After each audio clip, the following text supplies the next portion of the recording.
Hi, my name is Madeline. I'm an interpreter at the Charles Lindbergh House and Museum, and I'm here to share with you the history of the WPA work done at our site. On October 29, 1929, the stock market crashed, plunging the United States into the worst economic depression to date. Before this, families prospered. Men and women were able to invest in stocks and bonds, as well as put money down on automobiles, homes, and other new technologies. After the crash, however, the unemployment rate reached its peak in 1933 at 24.9%. Minnesota's unemployment rate was just above the national average at 29%.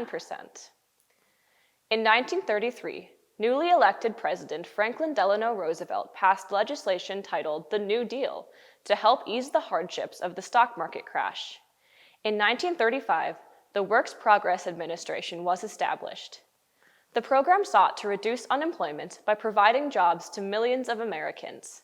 At its height, the WPA employed 3.3 million Americans. The program employed mostly unskilled men to carry out infrastructure projects. The program built schools, hospitals, storm drains, sewer lines, new bridges, airfields, paved roads, and planted millions of trees. In the mid-1930s, the WPA took on numerous projects in Little Falls, including a water purification plant that is now City Hall, an extensive fence around Pine Grove Zoo, a recreational city park, and numerous construction projects at Camp Ripley. One of the most notable projects of the WPA in the area was the boyhood home of famed aviator Charles Lindbergh.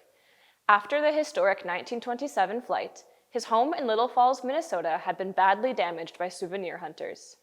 Childhood friend of Lindbergh, Martin Enstrom, recalls, quote, "People were just wild. They acted like they were mad around here. He'd landed there in Paris. The minute he landed over there, I loaded up a bunch of lumber, nails, and some padlocks, and I came down to the home. I boarded up the windows, went down in the basement, and put a big bar across the double garage doors, nailed that down with some 20-penny nails, and was pretty well satisfied that they can't get in, because we didn't want anybody in there. I hadn't been home any more than a half hour, and somebody called up and said, 'You know people are in the home down there.' I got in my truck and I went down, and there were all kinds of people in there. They boosted a guy up and cracked that big window." The souvenir seekers damaged the woodwork of the house by carving names, broke multiple windows, took what was left of the Lindbergh's furnishings, and even removed stones from the foundation. The most heavily damaged item in the house was the family's 1916 Saxon 6.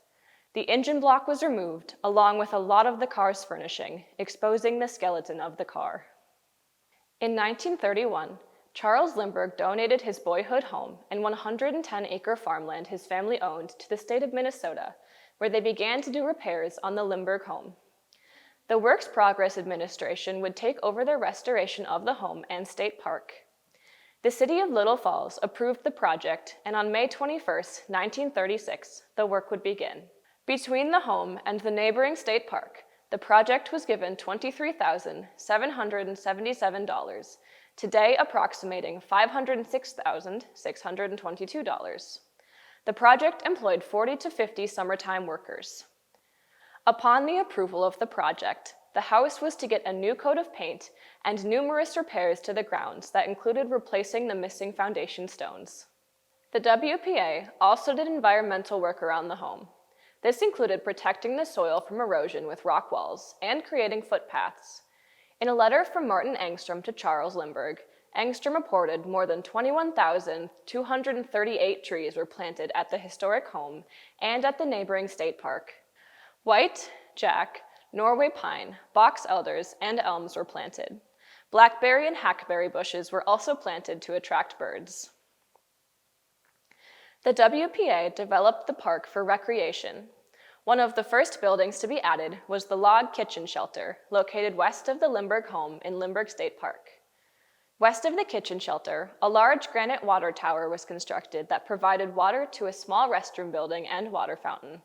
Known originally as the kitchen shelter, this was one of the first new buildings to be constructed in Lindbergh State Park. Minnesota Conservation Magazine described, quote, "The peeled pine logs, the rustic doors, and the great stone fireplace make it a fine example of woodcraft. Behind the fireplace is a large stove for cooking purposes. Solid and well-built, the structure still stands today. The structure has also been replicated in Bemidji State Park.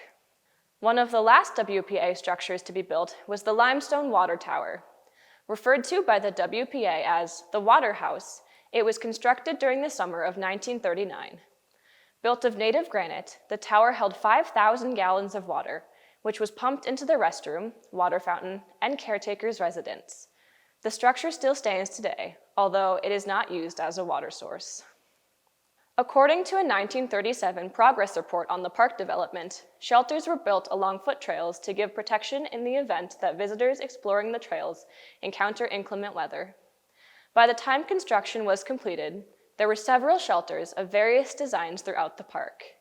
Because of contact with the ground, shelters with significant wooden elements decomposed over time. The stone ruin, located 100 yards north of the Lindbergh home, is the only surviving park shelter today. The WPA did not do the work on the family's 1916 Saxon sticks. Instead, Camp Ripley took on the restoration work. Over 5,000 man-hours went into the reconstruction. Sergeant James Pakula was responsible for the reconstruction of the 6-cylinder engine. Sergeant Pakula drove the reconstructed Saxon to the Lindbergh home, where it is currently on display. The WPA work done on the Lindbergh home has had lasting effects on the historic site today. However, our work is never finished in keeping up with the historic preservation of the home and property. In the coming years, the tenant farmer house at the state park is slated to be demolished. At the historic site, we are currently working with MNHS and the state of Minnesota to preserve the ice house on the property. Due to soil erosion, we lost our wooden retaining wall in 2020. Now the historic home has been reinforced with a concrete retaining wall, ensuring that the historic home will be here for future generations to enjoy. Special thanks to the Laura Jane Musser Fund for making this and other educational videos possible. If you enjoyed this presentation, please come visit us at the Charles Lindbergh House and Museum.